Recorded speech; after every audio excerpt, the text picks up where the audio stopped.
Hello! J'espère que vous allez bien. Bienvenue à toutes celles qui nous regardent en replay.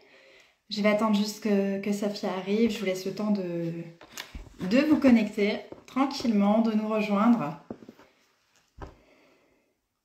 Pour le dernier live du mois d'avril, mine de rien, qu'est-ce que c'est passé vite? 2 lives par semaine sur le mois d'avril pour moi, c'était un challenge. Défi relevé, donc plutôt contente. Ah, coucou Safia!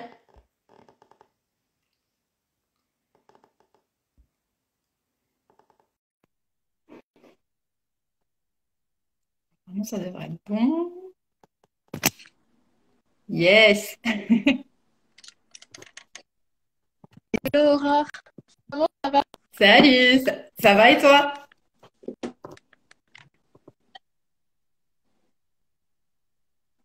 Ah, je t'entends pas bien. Je sais pas si ça vient de chez moi. Coucou tout le monde. Je crois que ça vient de chez moi. J'ai des problèmes internet en ce moment. J'espère que ça va aller. Je vais me retrouver toute seule sur le live. Bah écoute, je pense que tu pourras très bien te débrouiller sans moi. Oui, mais le but c'était qu'on partage justement, tu C'est vois. vrai. Bah écoute, là, ça a l'air de fonctionner pour moi. En tout cas, Ouais, tu me dis. c'est tout bon, ça fonctionne bien. Dites-nous si vous nous entendez bien, parce que moi je t'entends un peu de loin, Safia. Du coup, je sais pas si c'est parce que j'ai mon téléphone un peu loin de moi ou si c'est tout Alors, bon. je suis juste à côté de mon micro, enfin du téléphone. Donc, Ok, donc ça doit être. Ouais. Donc on dites-nous est quand tout même bon. dans le chat si vous m'entendez bien, si ça fonctionne. Bon, est-ce que ça va? T'es en forme? Je suis obligée de répondre. Un peu dur. Ouais, un peu dur, franchement. Fin de mois d'avril, là, j'ai hâte d'être en vacances. Je sais pas toi. Bah écoute, moi les vacances sont derrière moi, enfin les vacances des enfants sont derrière moi, j'ai pas levé le pied, donc Ouais, je pense que je suis un peu dans le même état que toi. un peu dans le même état, ok. T'as prévu des vacances prochainement? Non, j'ai pas prévu. Là en ce moment, je suis sur une grosse charge de travail, donc pas prévu. On Ouais, verra ça peut-être plutôt sur juin. d'accord. Bon. On avisera. Et bah Bon, en écoute, tout cas, je voulais te remercier d'avoir accepté mon invitation. Je suis vraiment trop contente de pouvoir faire ce live avec toi. Ça fait un moment que l'idée me trottait dans la tête. Alors, quand j'ai pensé copywriting, à qui d'autre que toi je pouvais penser? C'était impossible. c'est gentil. Bah écoute, je suis ravie, hein. C'est vrai que ça faisait longtemps qu'on voulait faire ce live ensemble, donc je suis contente qu'on puisse le faire enfin aujourd'hui et parler du Ouais. copywriting, voilà, mettre en avant un petit peu ce que c'est. C'est ça. Alors le but vraiment de ce live, c'est de parler du copywriting, de vous expliquer un petit peu ce que c'est, parce que certaines sont sûrement là et puis se demandent ce que c'est un peu que ce mot. Ouais. Donc expliquer ce que c'est et surtout comment le mettre au service de son business. Quel est l'intérêt en fait d'avoir recours à cette méthode pour le développement de son activité. Je te laisse expliquer un petit peu ce que c'est. Oui, alors le copywriting, on dit souvent que c'est l'art de susciter l'envie chez le lecteur de réaliser une action. Donc cette action, ça peut être s'abonner à une newsletter, ça peut être s'abonner à un compte Instagram, commenter, liker, ou aussi évidemment bah, acheter une formation. Souvent le copywriting, ça va être dans un but de vente en fait, marketing. Donc voilà, tout ça, ça se passe à l'écrit, ça se passe avec les mots.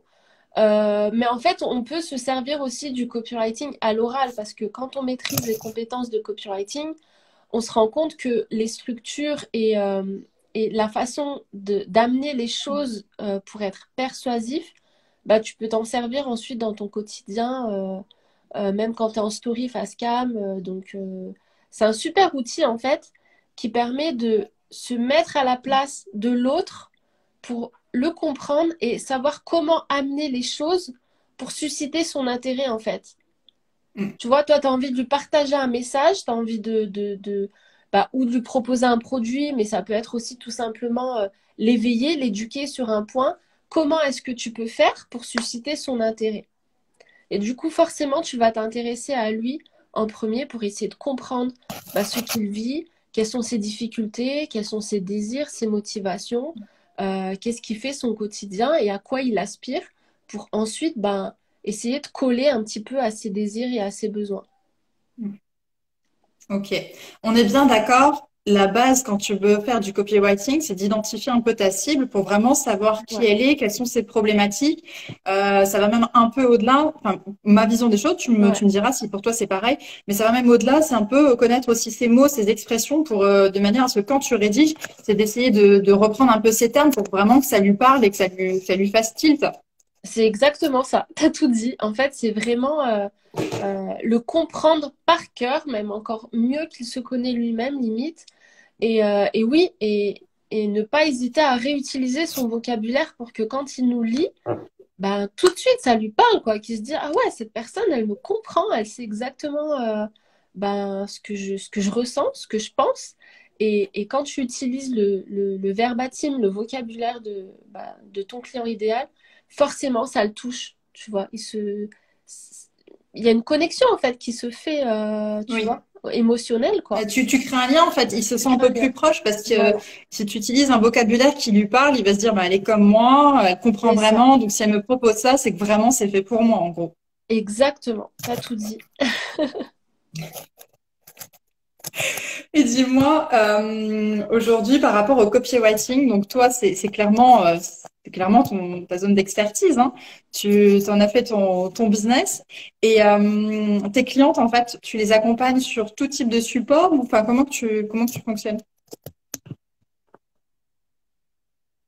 Alors en fait, j'ai plusieurs prestations, on va dire. D'une part, j'enseigne aux entrepreneurs le copywriting pour pouvoir ben, les aider à mettre en fait cette compétence dans leur business. Et d'autre part, je réalise des prestations qu'on appelle, tu sais, done for you. Donc je fais à leur place pour celles qui n'ont pas le temps, qui n'ont pas envie d'apprendre cette compétence et qui préfèrent déléguer à quelqu'un d'autre. Et donc là, bah, je vais rédiger leur page de vente, je vais rédiger leur mail de vente. Et voilà, essentiellement, c'est ça mes deux spécialités. Parfois, on me demande de faire du contenu pour les réseaux sociaux, mais c'est pas forcément, voilà, c'est pas, j'aime pas forcément faire ça, donc voilà, je préfère rester dans ce que je préfère. Bah, je comprends. Mais tu vois, justement, tu me permets d'avoir une transition parce que j'allais dire, on a parlé du copywriting et tout de Ouais, suite, on a parlé au fait de vendre. Donc, on pense à des pages de vente, on pense à plein de choses comme ça, mais on peut l'utiliser aussi dans les réseaux sociaux. Moi, pour mes clients, je l'utilise dans les publications des réseaux sociaux pour ouais, justement susciter leur intérêt, essayer d'avoir de l'engagement sur les publications. Et même si c'est sur un format court, c'est tout à fait possible. On n'a pas toujours besoin de développer et de rédiger beaucoup pour avoir une publication ou enfin quelque chose d'écrit qui soit impactant.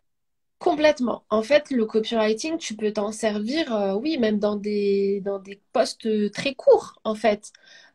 Si tu veux, le copywriting, quand c'est réussi, t'as même pas l'impression que le texte, il est copyrighté. Tu vois, le C'est vrai. lecteur, il se dit pas, ah ouais, la personne, elle a fait du copywriting.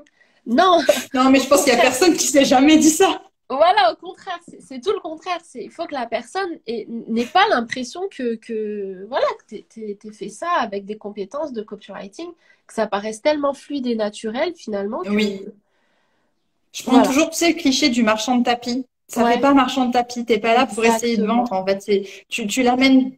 On utilise aussi des biais cognitifs, des choses comme ça, et tu l'amènes à avoir la réflexion que tu veux, mais de manière subtile, en fait.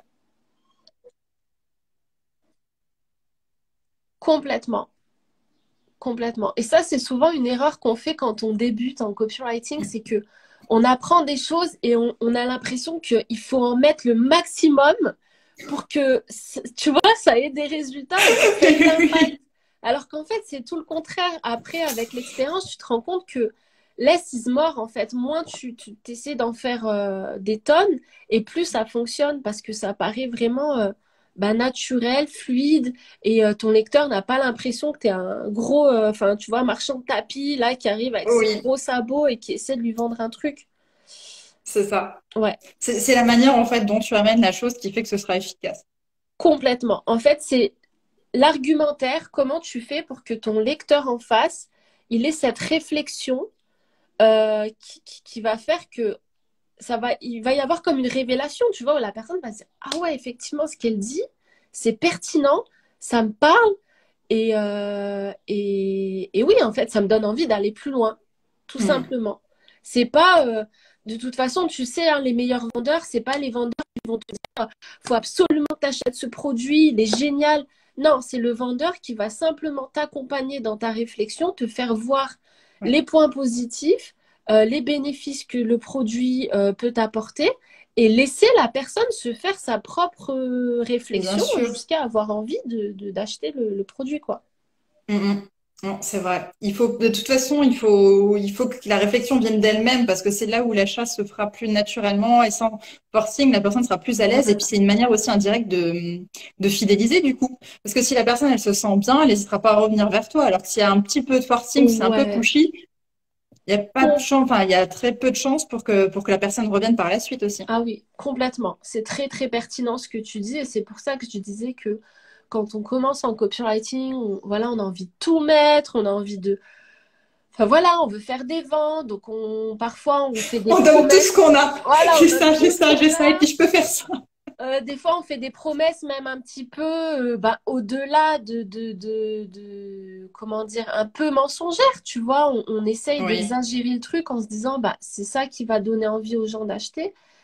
Mais en fait, non, c'est pas la bonne stratégie parce que les gens le ressentent et quand ils se sentent, comme tu dis, un peu mal à l'aise, tu vois, ils sentent qu'il y a un petit truc qui les gêne comme ça, bah peut-être qu'ils vont acheter sur le moment, mais ça sera pas une clientèle fidèle et donc je pense que sur le long terme, c'est vraiment pas la bonne stratégie. Bah, pas clientèle fidèle, et puis même, tu sais, je pense que c'est vraiment le genre typique de clients qui seront pas satisfaits. Ouais, ouais, ouais, Parce complètement. que c'est pas ce qu'ils attendaient, ou parce que Ouais. même ils l'ont acheté un peu sous le forcing, mais ils savaient Mm. pas trop à quoi s'attendre, et c'est pas clair, c'est quelque chose de pas sain, entre Ouais. guillemets, et du coup, ça peut pas matcher. Et ça, c'est pas bon ni pour toi, ni pour Ni, ton client, en fait. bien sûr. Ouais, ouais, bien sûr. Mm.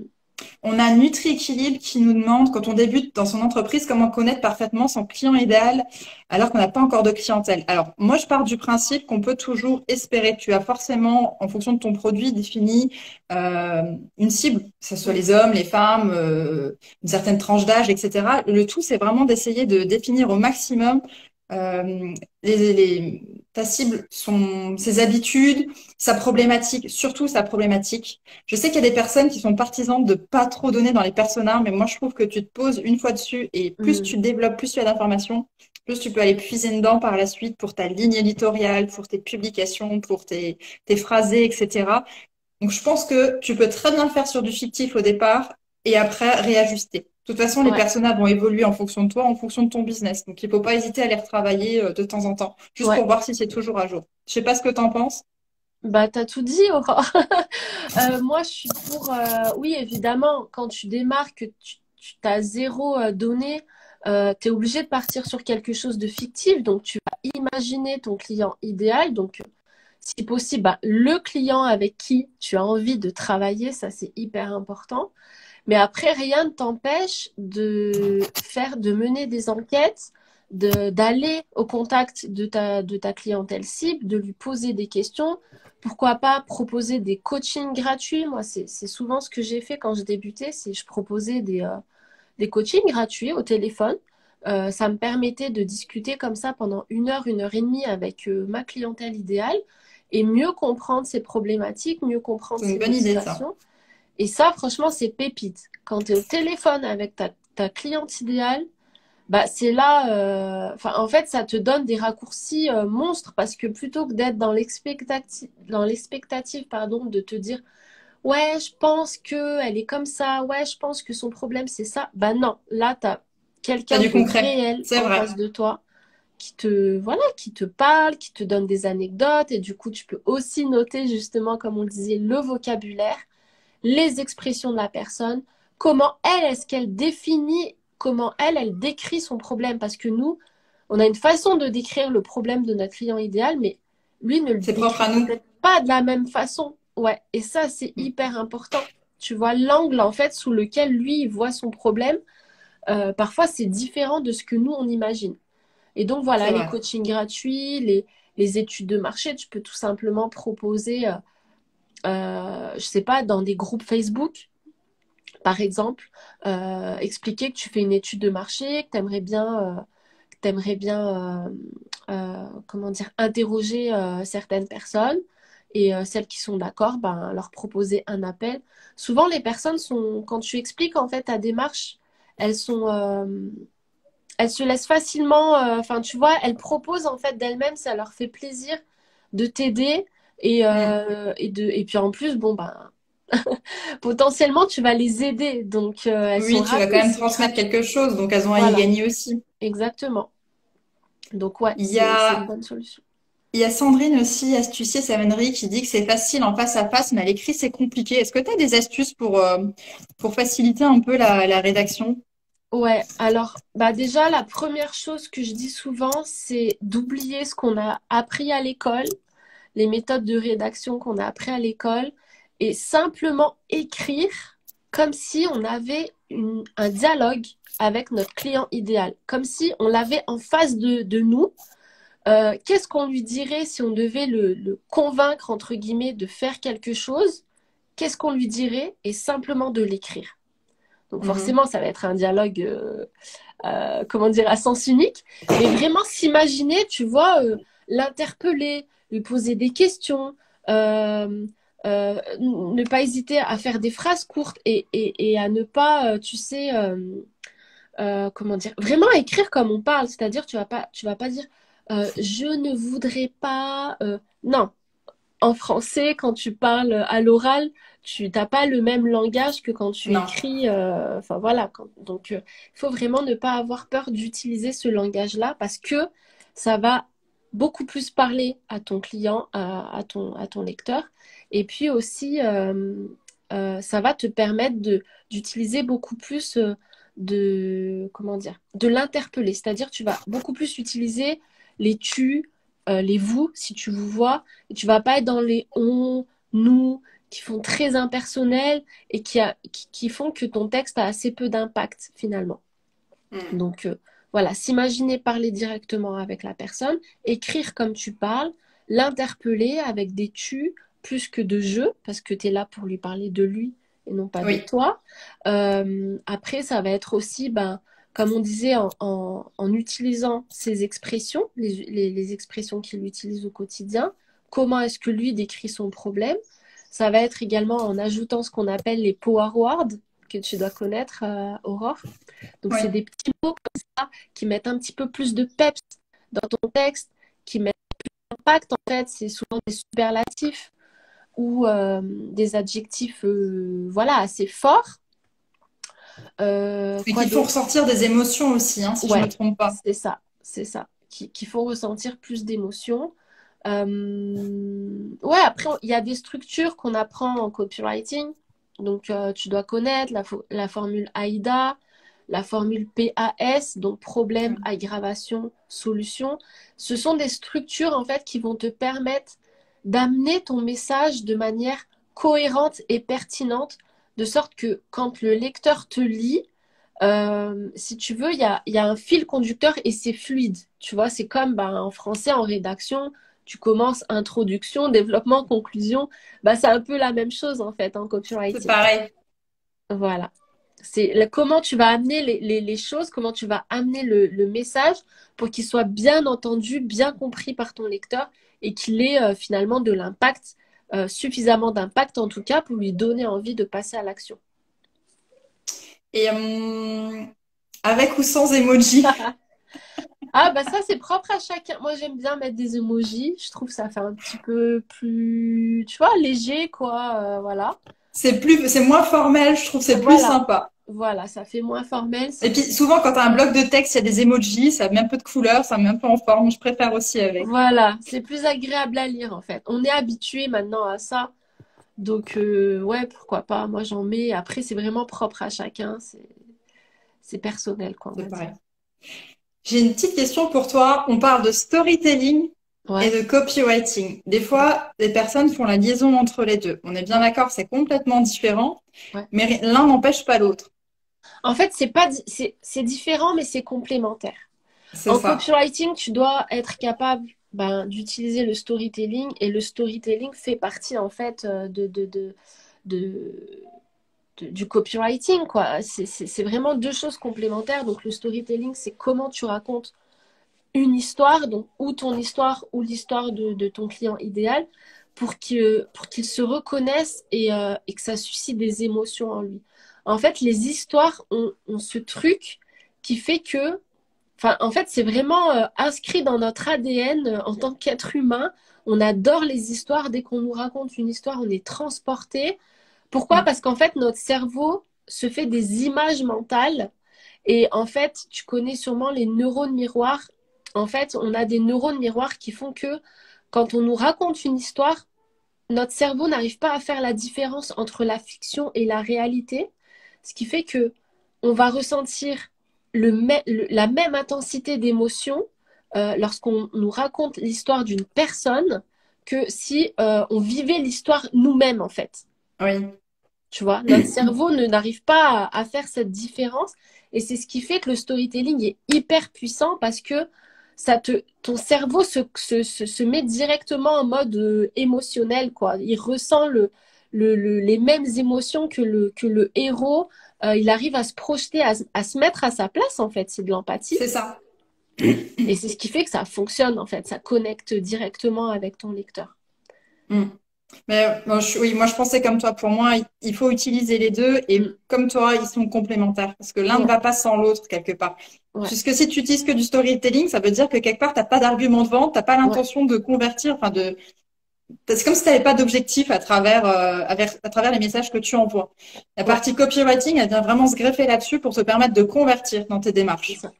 C'est ça, parce qu'en fait, le storytelling, c'est pas juste raconter une histoire pour raconter une histoire. On n'est pas là pour écrire des romans. C'est Non, parce que raconter. sinon, on cherche des correspondants. Voilà, c'est plutôt raconter une histoire bah, pour amener le lecteur, en fait, à faire une action qu'on a Une décidée au prise de préalable. conscience ou quelque chose. Voilà, une prise de conscience dans une visée marketing ou simplement se connecter, tisser du lien avec lui. Mais il y a toujours un objectif derrière, quoi. C'est pas juste raconter une histoire pour le divertir. Mhm. Et d'après toi, si maintenant on se lance dans une activité, c'est pour toi, quelle est la base à avoir en termes d'organisation ou quelque chose quand on veut se lancer et qu'on veut mettre du copywriting justement dans son business? Quelles sont les limites, les trois clés de départ Les trois clés de départ pour apprendre le copywriting ou pour le mettre dans pour l'intégrer dans son business en fait? pour Qu'est-ce qu'il faut l'intégrer. faire? Bah, en fait, le copywriting, c'est une compétence. C'est une compétence qui, selon moi, est indispensable quand on a un business. Pourquoi? Parce que tous les jours, on est amené à créer du contenu et du contenu écrit ou oral. Donc forcément, le copywriting va nous aider à avoir plus d'impact avec les mots qu'on utilise. Et plus d'impact, ça veut dire quoi? Ça veut dire plus d'engagement sur tes réseaux sociaux, plus d'ouverture de tes mails si tu écris des mails. Ça veut aussi dire plus de clics. Ça veut dire plus de clients, en fait, tout simplement. Donc, Oui. pour moi, le copywriting, c'est une des compétences dont on ne peut pas se passer quand on a un business.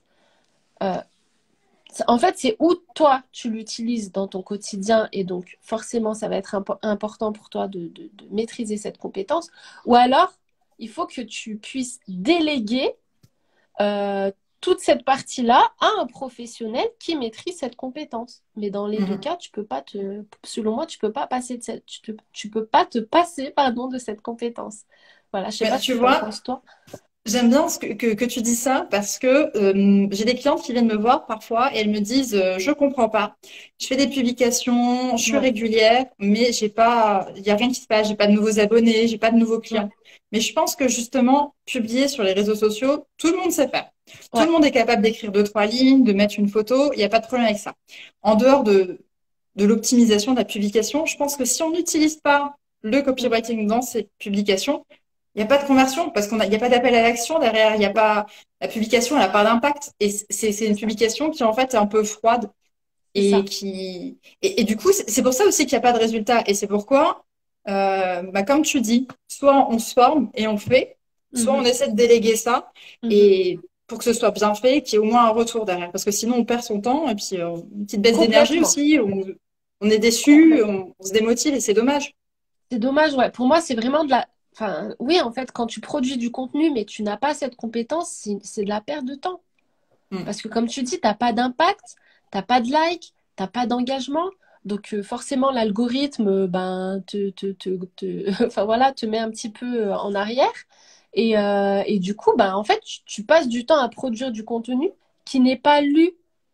Donc voilà, forcément, tu te décourages au bout d'un moment et tu te demandes, bah, est-ce que c'est moi? Est-ce que c'est parce que voilà, j'ai pas Est-ce que c'est d'expertise mes dans mon domaine? produits? En fait, ça n'a rien à voir avec ton expertise. C'est Non. juste que on est sur les réseaux sociaux, il faut comprendre les codes, il faut comprendre comment ça fonctionne. Il faut se dire aussi qu'il y a de plus en plus de monde, donc on est de plus en plus noyé dans cette masse.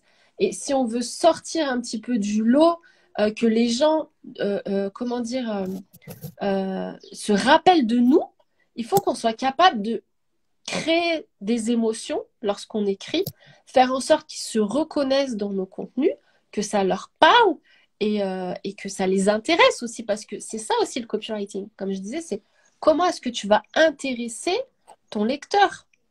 Oui, mais Il y complètement. a, il y a une, il y a une manière en fait de le faire. C'est tout un art en fait. Ça coule pas de source. C'est pas comme tu dis parce qu'on sait écrire deux, trois lignes que ça va avoir de l'impact. Non. Il faut capter l'attention, il faut que ton message il soit clair, il faut Ouais. qu'il transmette quelque chose. Enfin, tu peux pas juste écrire pour écrire, ça marche pas. Exactement, exactement. Donc, bah J'ai, après, tu me demandais les trois choses. Enfin, en fait, c'est une compétence dont tu vas pouvoir te servir dans tous tes contenus, tu vois. ok. Parce que en fait, c'est dans tout ce que tu écris, tu vas mettre du copywriting. Donc, une fois que tu as cette compétence, tu peux t'en servir dans tes mails, dans tes posts, dans tes stories, dans tes podcasts, dans tout, en fait. Donc, Oui, c'est surtout vraiment sur tous tes supports, tu peux t'en servir. Le tout, c'est de te former à ça. Et après, une fois que tu as acquis cette compétence, tu peux t'en servir à ta guise sur ta stratégie de communication.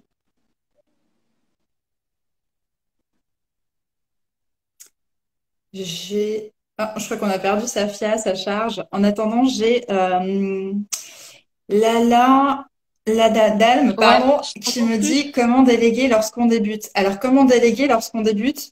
C'est vrai que c'est quelque chose d'un peu compliqué parce que souvent, quand on débute, on n'a pas de fonds, on n'a pas de finances pour sous-traiter et ça peut être un peu compliqué. Il y a, moi, ce que je te conseillerais dans ces cas-là, c'est soit d'essayer d'être un peu curieuse, d'aller t'auto-former à droite, à gauche, chercher des explications, essayer de trouver comment faire, comment procéder, et d'y aller même à tâtons, prends un peu ton temps, essaye, vois ce qui fonctionne le mieux, compare, inspire-toi de personnes qui réussissent pour voir, suis des comptes qui t'inspirent, qui te partagent des conseils, des astuces pour t'auto-former, et je pense que ça peut fonctionner comme ça. Ça risque d'être un peu plus long, mais ça peut être un point de départ, surtout quand on n'a pas de budget. Et sinon, après, si vraiment tu veux déléguer, je pense faut regarder avec des prestataires avec qui tu peux avoir confiance, voir en termes de budget. Il y a des choses, des fois, on peut être surprise, on pense que ça peut coûter très très cher et en fait, non. Donc vraiment, compare, regarde. Il y a toujours quelque chose à faire. Safia, je crois que tu es de retour. Oui, je suis là. Je répondais à la dame qui disait comment déléguer lorsqu'on débute. Ouais, très très Je sais pas bien. si tu as entendu ma réponse, si tu as Si, quelque chose si, à rajouter. si, j'ai entendu. Non, non, très très bien. Qu'est-ce que je rajouterais? Bah, comme tu dis, en fait, je pense que la meilleure chose, c'est s'auto-former. Mm. Donc, tu peux aller voir des vidéos YouTube, lire des articles de blog. Voilà, il y aura déjà pas mal de choses qui te permettront de t'améliorer. Et puis surtout, pratiquer, pratiquer, pratiquer le plus possible. C'est vraiment ça qui va te permettre de t'améliorer, de performer, parce que tu vas comprendre ce qui fonctionne et ce qui fonctionne pas. C'est Et ça. petit à petit, tu vas prendre des automatismes. Ce que je te conseillerais aussi, c'est de lire même pas des bons contenus, c'est d'excellents contenus. Lis de très bons contenus. Inspire-toi. En fait, le fait de lire ces contenus, ton cerveau va un peu s'imprégner de tout ça inconsciemment. Et au moment d'écrire, tu seras beaucoup plus à l'aise parce que ton cerveau est intelligent et il va te permettre de retrouver des structures que tu as vues, des tournures de phrases. Et c'est comme ça que petit à petit, tu vas t'améliorer. Te former, avoir la théorie, c'est bien, Mais si tu ne pratiques pas, ça ne te servira à rien. C'est vraiment en pratiquant que tu vas pouvoir performer Et dans puis cette oui, oui, discipline, surtout, quoi. je pense qu'il faut vraiment, comme on l'a dit, c'est essayer, réessayer, se Ouais. perfectionner. C'est comme ça, c'est comme pour tout en C'est fait, hein. comme pour tout. Bah ouais. Les réseaux sociaux, c'est pareil, hein. Au début, tu arrives, tu fais des visuels, tu as l'impression qu'ils sont top. Et puis, en fait, Et quelques années après, tu regardes ton fil et tu dis, ouais, oh la honte. c'est ça. C'est ça, hein. Donc ouais, en fait, il faut juste passer à l'action, faire, et puis te dire que c'est en pratiquant que tu vas t'améliorer, quoi, tout simplement. Mais bien sûr. Après, je vois beaucoup, elles sont hésitantes et tout, mais il faut se lancer. Moi, je pars du principe où c'est les réseaux sociaux. C'est vrai que on est présent sur les réseaux sociaux pour développer son business, se faire connaître et tout, mais pour moi, c'est pas la vraie vie. Il n'y a pas mort d'homme. Si ça fonctionne pas, si la publication elle fait zéro vue, zéro commentaire, c'est pas grave. Tu la laisses, t'as essayé. Mm. Tu feras mieux la prochaine fois. Il faut vraiment pas se mettre la pression, essayer de plaire à l'algorithme, temps et temps de publication et tout ça. Je pense qu'il faut s'écouter, le faire avec plaisir surtout, et puis ça vient tout seul. Donnez-vous le temps, faites-vous confiance. Ça, c'est vraiment ce Ouais. que je répète tout le temps, quoi. Et puis, ce qu'il faut pas oublier, c'est que, ben, en fait, personne n'est derrière vous, personne va scruter ce que vous faites, personne va se dire, oh là là, elle t'a vu son post, il était nul, il a pas eu de like. Non, tout le monde s'en fout, en fait. Donc, faites votre truc. Complètement. Et puis voilà, lâchez prise par rapport à tout ça et dites-vous que, euh, en fait, on ne devient pas excellent du jour au lendemain, hein. Pour devenir excellent, il faut vraiment bah, pratiquer. C'est avec les années d'expérience, de pratique qu'on commence à devenir bon. Donc voilà. Mais alors, c'est ça, j'allais dire, toi, quand tu as découvert le copywriting au début, c'était aussi, t'es arrivé un jour, t'as dû dire, oh, mais qu'est-ce que c'est ce truc? Tu t'es formé, et c'est Ouais, avec les années que tu as ouais, atteint ton niveau. complètement, complètement. Ah ouais, c'est quand je Voilà. relis les articles que j'écrivais il y a 3 ans, mais j'ai honte, quoi. Je me dis, c'est moi qui Et écris pourtant, ça. moi, je suis sûre qu'on les regarde, on se dit, waouh! Et même les mails, enfin tout en fait. Mais tu vois, enfin même encore mes stories, la dernière fois je regardais dans mes archives mes stories d'il y a 1 an. Enfin voilà, limite j'ai honte, mais je Mais sais que t'es c'est bien. grave! Moi, j'adore ce que tu partages, j'adore ton contenu, t'es grave. On se met Tu une vois, je me pression dis, de dingue, non, mais c'est fou, c'est voilà, fou. faut juste faire en fait. On va s'améliorer, on va se perfectionner. Et puis on est souvent les pires critiques en fait, nous-mêmes, tu vois. Bon, mais Tu trop. vois, t'en es l'exemple, On toi est qui vraiment trouves pas sympa, hein. que c'est bien, alors que moi je trouve que c'est nul. Et voilà, en fait, c'est, il faut lâcher prise, il faut y aller et puis se dire que voilà, on devient bon comme ça en claquant des doigts. Faut vraiment y aller. Comme je te dis, moi, ça m'a pris 3 ans pour avoir les compétences que j'ai aujourd'hui et j'estime que je suis encore un baby copywriter, quoi. Enfin voilà, Mais je pour regarde moi, les t'es là, Américains, c'est. ce qu'ils font. En fait, ce qui est bien dans cette discipline, c'est que on s'améliore constamment. Il y a toujours des choses à apprendre parce que le copywriting est intimement corrélé au marketing. Et le marketing, c'est pareil, c'est un puits sans fond, quoi. Il y a tout le Oui. temps des choses à apprendre, il y a tout le temps des nouveautés. Donc, Et c'est ça, c'est c'est ce que ça j'allais qui dire. Il y a des est... nouveautés, donc il y a toujours des mises à jour, des choses à c'est ça. réactualiser, des tendances qui évoluent. Donc je pense que ça change tout le temps. C'est ça. En fait, c'est le marketing, le bon marketing, logiquement, il faut que ça change tout le temps parce que les gens, en fait, au bout d'un moment, ils sont, comment dire, ils sont désensibilisés aux stratégies, aux techniques marketing. Tu vois, à force de voir la même chose partout, bah, au bout d'un moment, forcément, ça fonctionne pas. Donc, tu es toujours obligé d'aller chercher cette créativité, des nouvelles stratégies, des nouvelles façons de faire pour que ça fonctionne. Et c'est pour ça que c'est intéressant, parce que tu t'ennuies jamais, en fait. Il y a toujours des choses à apprendre et à tester. Donc, c'est génial. Et d'ailleurs, tu parles d'un truc, je vais rebondir là-dessus. On était vraiment en termes de marketing, on était sur une tendance Ouais, au contenu long. Plus t'en ouais. dis, plus t'en mets, plus t'en donnes, mieux c'est. Et aujourd'hui, on est plus sur la consommation très rapide. On veut Mm. tout savoir tout de suite. Est-ce que pour toi, les pages de vente qui sont à rallonge, elles ont toujours leur place ou tu penses que au niveau du copywriting, justement, ça va bouger et que on va avoir des pages de vente qui seront plus courtes et qui est plus efficaces ou toujours aussi efficaces? Bah en fait, les pages de vente courtes ou longues, ça dépend le produit que tu vends. c'est sûr que entre un produit à 9 euros et un programme à 2 000 euros, ta page de vente ne fera pas la même longueur. Après, il On est faut bien d'accord. comprendre que c'est comme dans la vraie vie, quand tu as quelqu'un qui essaie de te vendre n'importe quoi, un aspirateur, ou il va pas le faire en 2 minutes. Il va pas juste te dire, bah tiens, j'ai cette brosse, elle coûte 10 euros, tu l'achètes? Non. Enfin, tu vois, il faut que tu amènes quand même une certaine... Il faut que tu permettes à ton lecteur d'avoir cette réflexion. Et donc, ça se fait pas en quelques lignes. Donc, pour moi, les pages de vente longues ont toujours leur place. Une page de vente va paraître longue pour la personne qui n'est pas le client cible, tu vois. Hmm. Si par exemple, j'écris une page de vente, un programme de productivité pour les mamans entrepreneurs qui sont débordées, qui ont du mal à concilier vie pro et vie perso, si je la fais lire à un salarié, un homme salarié, ça va pas lui parler parce que c'est Hmm. pas la cible. Donc forcément, il va lire la page, Complètement. il va trouver ça long. Mais par contre, la personne que je cible, qui se reconnaît dans la problématique, qui se reconnaît dans la situation, si j'ai écrit ma page de vente correctement, c'est-à-dire qu'elle est fluide, que les idées s'enchaînent, qu'il n'y a pas de redondance, parce que oui, il y a des pages de vente, des fois, on te répète 10 fois la même chose. Donc là, non, ça Ouais. n'a pas d'intérêt. Ouais. Mais Non, là, par c'est pas contre, bon. C'est pas bon. voilà, ça, c'est pas bon. Ça, faut éviter. Mais tu as quand même besoin d'avoir, en fait, si tu veux, pour amener la personne à lui donner envie d'acheter un produit, tu dois d'abord faire remonter à la surface toutes les douleurs que son problème impacte sur sa vie.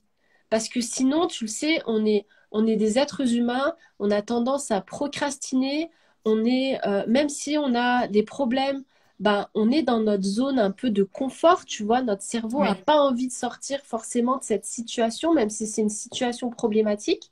Et du coup, si tu veux donner cette impulsion à ton lecteur, bah, de se dire, bon, ça peut plus continuer, maintenant il faut que je fasse quelque chose, et il faut que j'achète cette solution parce que ça va me permettre de sortir de là et de transformer ma vie, bah, si tu veux Hmm. permettre cette impulsion, faut que tu déroules un argumentaire, il faut que tu suscites des émotions, il faut que tu fasses remonter toute cette douleur à la surface pour que le lecteur se dise, bon, bah, c'est plus possible, maintenant faut que je passe à l'action, quoi. Faut que Faut je que fasse j'arrête de quelque chose. Ouais, je peux pas procrastiner. rester comme ça. Voilà, exactement. Tu parlais avant aussi de lire, enfin de s'inspirer, de regarder un peu des très bonnes rédactions. Ouais. Est-ce que tu aurais des ouvrages à nous conseiller? Oui, bon, alors moi, je lis beaucoup de bouquins marketing parce que, comme je te disais, pour moi, le marketing et le C'est copywriting, lié. c'est vraiment lié. Alors, en copywriting, il y a Cashvertising de Drew André Whitman, je crois, que j'ai vraiment, c'est une pépite. J'ai souligné, je crois, chaque ligne du livre. Tu Vraiment, soulignes aussi, toi, non? ah ouais, je souligne, je prends des notes, je réécris en français, parce que bon, c'est un livre en anglais. Donc, des fois, j'aime bien, tu sais, réécrire en français. Ça me permet d'avoir ce petit travail, en fait, intellectuel qui va faire que je vais un petit peu plus retenir les notions.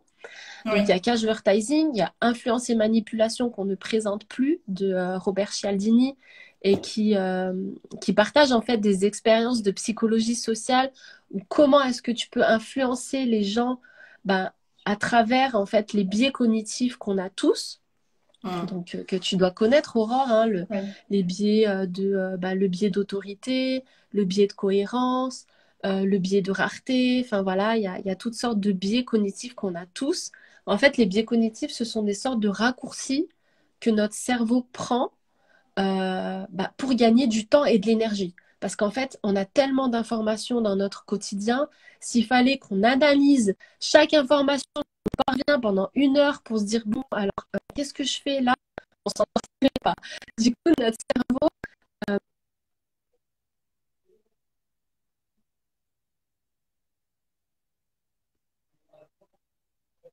Ah, je crois qu'on a reperdu Safia. En gros, le biais cognitif, c'est comme elle disait, c'est un raccourci que votre cerveau fait. Euh, je lui laisserai revenir une fois qu'elle aura de nouveau du réseau, vous expliquer ce qu'elle voulait dire. Mais pour vous donner un exemple, c'est que sur une page de vente, vous avez souvent un compte à rebours qui dit que l'offre, elle est valable que jusqu'à minuit ce soir, etc. Mais votre cerveau va se dire, ouais, ça c'est... revenir. Mais votre cerveau va se dire, oh, bah ça c'est urgent, je pourrais plus en bénéficier après. Il faut vraiment que il faut vraiment que je saisisse cette opportunité-là parce que sinon je vais le louper, je vais passer à côté et c'est pas bien. Ça, c'est un des biais cognitifs. Après, il en existe vraiment une multitude, je les connais pas tous, mais en gros, ce sont des choses qui vont vous pousser à passer à l'action parce que vous allez vous sentir un petit peu enfin, pressé. Et c'est pour ça que c'est bien d'en avoir connaissance dans votre communication, sur vos pages de vente, dans vos emails, dans vos publications, partout. Pourquoi? Parce que vous allez pouvoir, elle va revenir, vous allez pouvoir justement en jouer elle est de retour, je l'affiche. Vous allez pouvoir en jouer à votre faveur, quoi, en votre faveur. Donc vraiment, c'est intéressant d'y regarder un petit peu de plus près. T'es de retour?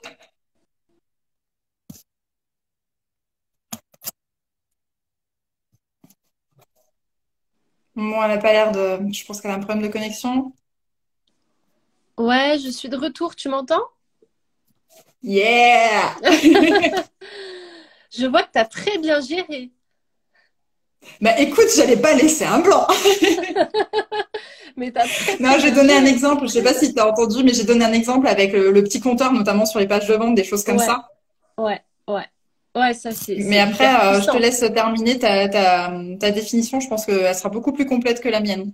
Ouais, je disais donc en fait les biais cognitifs, c'est des sortes de raccourcis que prend notre cerveau dans notre quotidien. Pourquoi? Parce qu'en fait, si on devait, à chaque fois qu'une nouvelle information nous parvenait, peser le pour et le contre, ça nous prendrait trop de temps et trop d'énergie en fait pour réaliser des actions.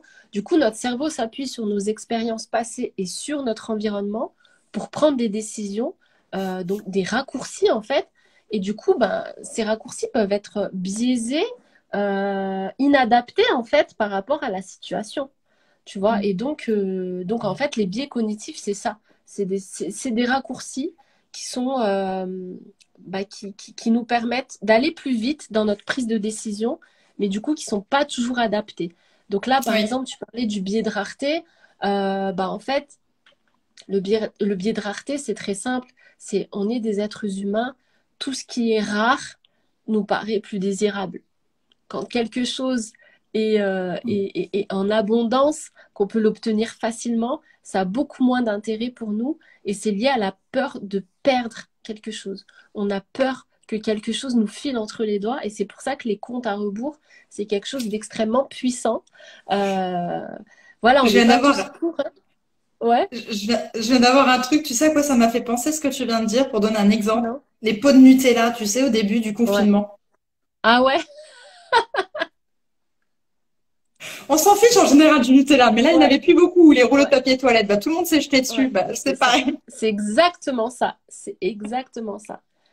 Et en fait, il faut comprendre qu'on est des procrastinateurs nés. Donc en fait, c'est pas de la enfin, c'est de la manipulation, mais bienveillante. Si tu sais que Oui. ton offre, elle va vraiment aider ton audience, qu'elle va vraiment lui servir, mais tu sais que ton client idéal, c'est un procrastinateur, que si tu lui donnes pas d'excellentes raisons de passer à l'action, bah, il ne fera rien, il va continuer de rester dans sa situation problématique quelque part, c'est un devoir pour toi de, de te servir de ces biais pour l'aider à passer à l'action, en fait. Enfin, moi, je le vois Oui. comme ça.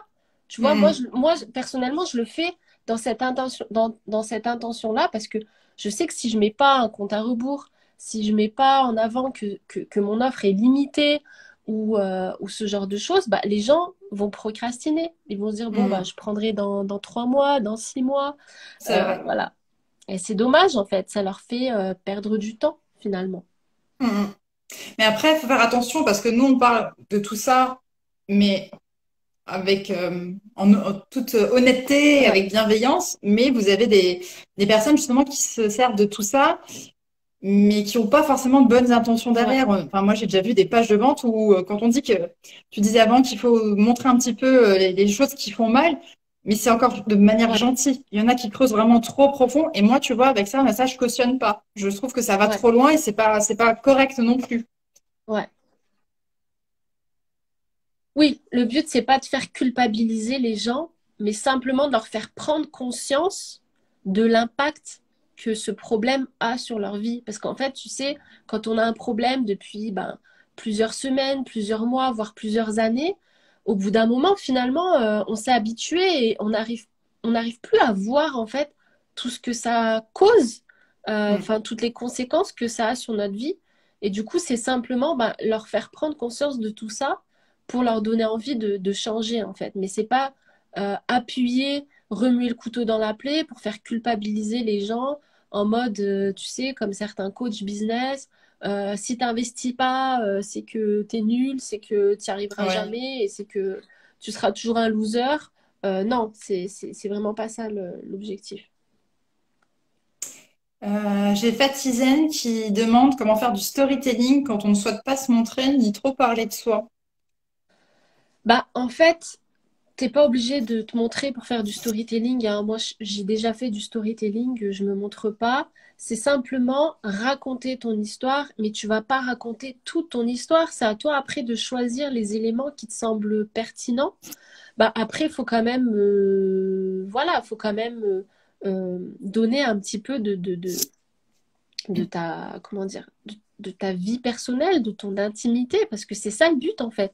C'est de faire en Mais c'est sorte ce que qui va les créer gens, un lien aussi. voilà, Si tu dévoiles rien sur toi, sur ouais, c'est pas de côté perso, mais sur tes valeurs, ta ouais. personnalité, qui tu es. C'est froid. Moi, j'irais pas acheter quelque chose chez quelqu'un que je connais pas, par exemple. C'est ça. En fait, mets-toi à la place de ton audience. Toi, qu'est-ce qui fait que tu te connectes aux autres, à des créateurs que tu ne connais pas et que tu n'as même peut-être jamais vus? Bah, c'est Mm, à travers les valeurs qu'elles te transmettent, c'est à travers leurs opinions, peut-être que tu partages, et c'est aussi à travers leur histoire. Donc, évidemment, tu n'es pas obligé de raconter toute ta vie, c'est pas le but, mais simplement raconter des petits bouts de ta vie qui vont faire que les personnes vont se sentir proches en fait de toi. Elles vont c'est se ça. sentir intimes, comme si elles faisaient partie de ton entourage, parce qu'on ne confie pas ce genre de choses à n'importe qui. Donc, c'est important en fait. Dis-toi que Mm. les gens ont besoin de se connecter à toi. On est en 2022. Les gens ont de plus en plus besoin de ce côté humain, de voir qui se cache en fait derrière les marques ou derrière les créateurs et pas simplement. C'est bien de partager du contenu de valeur, de partager des conseils et tout ça, mais maintenant on a envie de plus quoi. On Ouais. a envie de savoir qui se cache derrière. Et même, j'irais au-delà, tu vois, c'est que, on l'a dit, maintenant tout le monde est sur les réseaux sociaux, on est noyé dans un flot Ouais, d'arguments de vente, de produits, de choses comme ça. Et je pense que justement, le fait d'en dévoiler un peu ouais, sur toi, ben, tu te différencies aussi. Et si la personne, elle se sent proche de toi ouais, parce qu'elle a une vie un peu similaire à la tienne, je ouais. pense notamment à moi. Souvent, on vient vers moi parce que je suis maman de quatre Mm, enfants et puis qu'il y a d'autres mamans qui viennent vers moi. Elles iront peut-être plus facilement vers moi que mm, vers une jeune fille. Les mm. compétences sont peut-être mêmes ou Ouais, mieux. Hein. Je parle pas de compétences, je parle juste vraiment du mm. relationnel. Mais parce qu'elles se disent qu'avec une autre maman, bah, elles seront plus à l'aise qu'avec quelqu'un d'autre. Et dans n'importe quel domaine, je pense que ça peut ressortir aussi. Ouais, je suis complètement d'accord avec toi. Moi, c'est pareil, je vois mes clientes, souvent, c'est des personnes comme moi, en fait. Mm. C'est des Oui, tu mamans, attires à c'est toi des des... personnes qui te ressemblent en général. Voilà, voilà, c'est exactement ça. Donc, faut pas avoir peur Et au contraire, tu sais, quand tu montres un petit peu ta vulnérabilité, bah, les gens, ça les touche Oui, et ça les fait se connecter beaucoup plus facilement à toi parce que tu montres que t'es pas parfaite en fait derrière cette image, tu vois, professionnelle. Toi aussi, tu as des problèmes, toi aussi, tu as des faiblesses, toi aussi, tu as ta vulnérabilité et c'est ce qui fait que tu es humaine et c'est ce qui fait oui, que les gens vont d'autant plus t'apprécier en fait. c'est ça. J'ai là la dame qui demande si on peut récapituler les livres. Alors, il y avait Influence et Ah manipulation et l'autre, oui, par contre, il était en anglais, donc j'ai pas retenu. Je suis désolée. Cashvertising, je vais l'écrire. Donc, ASCH, Vertising. de Andrew Whitman. Donc, influence et manipulation. Il y a aussi The Boron Letters de Gary Albert, qui est aussi en anglais. C'est un, c'est un must-have en fait en copywriting. C'est le premier livre qu'on lit souvent quand on est copywriter. Il est très très facile à lire. Il est sous forme de lettres en fait que Gary Albert a envoyé à son fils lorsqu'il était en prison. Donc Gary Albert, c'est un des plus grands copywriters du siècle dernier. Enfin voilà, un des plus grands copywriters, on va dire même de tous les temps. Et donc en fait, il donne des conseils à son fils à travers ces lettres. Donc c'est vraiment un must-have. Il y a quoi d'autre? Euh, en copywriting pur, je dirais ces trois-là. Après, il y en a d'autres en marketing, mais là, alors là, la liste serait longue. En marketing, moi, je vous conseille les livres de Russell Brunson. Je sais pas si tu connais, Aurore. Donne-moi le titre. Alors, il y en a plusieurs. Il y a Expert Secret, je crois Traffic Secret, Dotcom Secret. Il en a plusieurs. C'est le fondateur.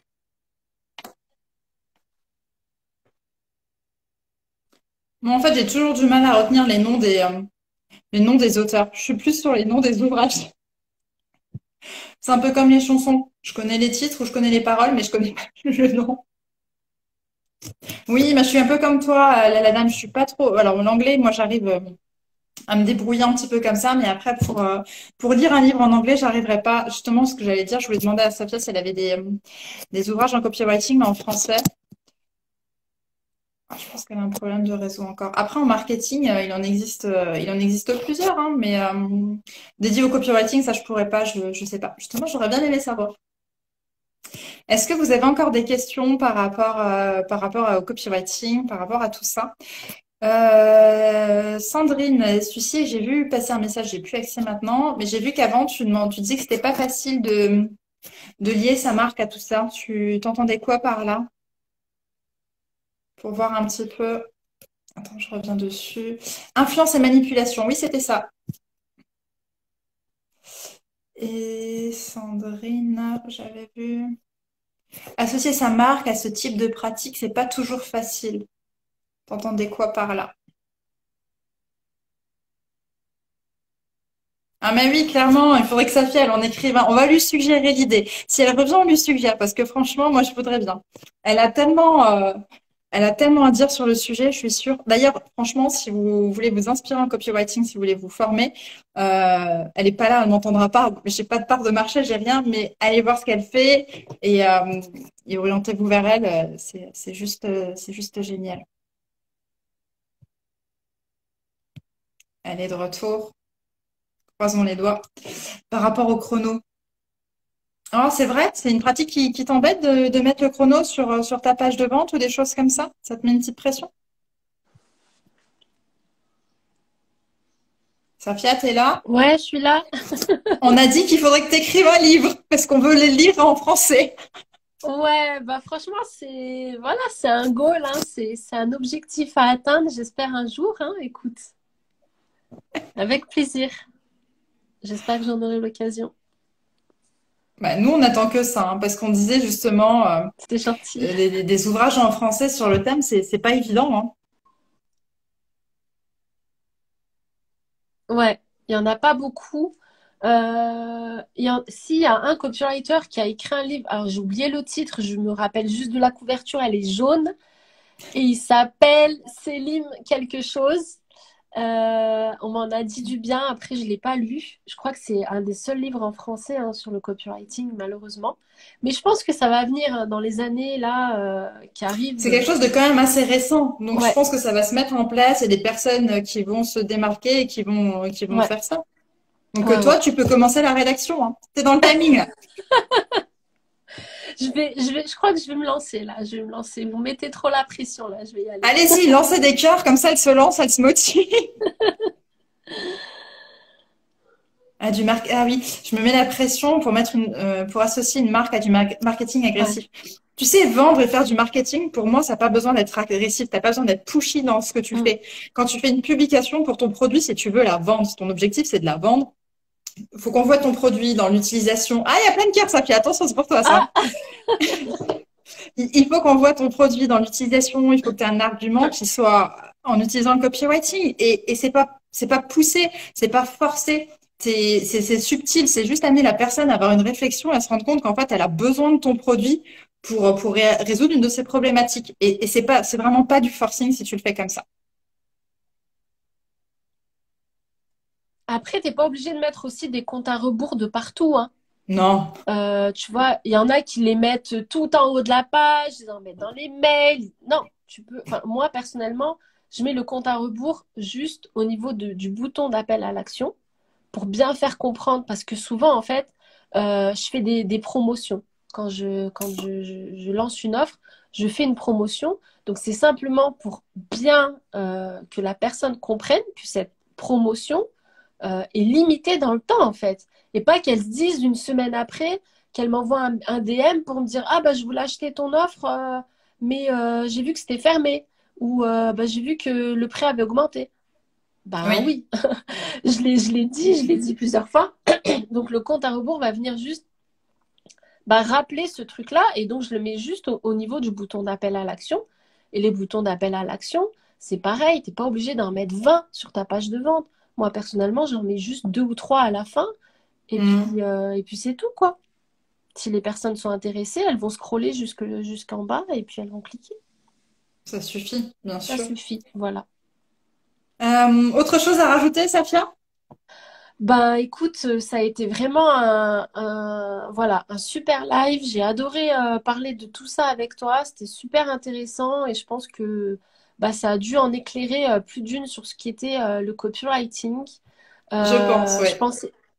pensais pas que tu en connaissais autant et je vois qu'en fait, ben, t'es plutôt, hein, t'as pas mal de compétences aussi sur le sujet, donc Eh, c'est je top. cache bien mon jeu, tu sais, moi je dis tout le temps, je suis un petit couteau suisse, moi.